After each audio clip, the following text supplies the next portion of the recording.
Okay, so welcome back to video 5. In 4 we talked about the end game and what our end game was, identifying our targets and actually putting some intellect around that, understanding exactly why we're in the business of what we're doing. It's amazing how many people have ideas on that, but there's no clear clarification or set of rules around that. So understand your end game. That brings us to video 5 where we're talking about why. Why would we do this? There's a whole bunch of reasons. Once again, if we engage with people and we talk to all the key stakeholders, they'll tell you why they're doing what they do. But does everyone at every level understand each other's game? Does everyone understand why we do what we do? There's a number of reasons why we would go down this asset management or strategic asset management path. And the first of all is risk control. There is risks in your business around your machines. And it's not just about safety. It's about the risk of them not producing what they were actually physically designed to do.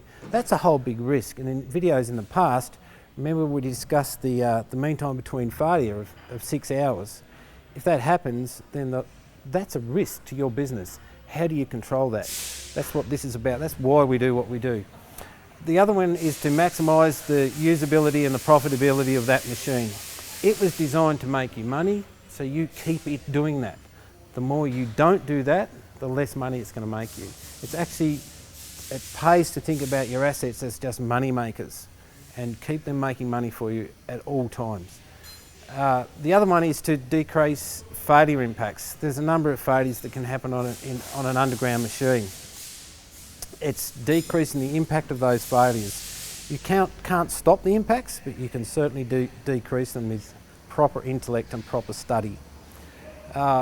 The increased utilisation, the viability of your mine, the mine life, the job security, all these things are tied in to your strategic asset management plan.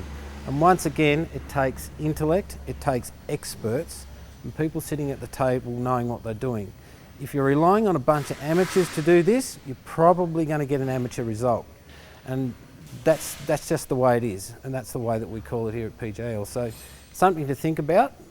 Thanks for listening. I look forward to catching up with you in video 6.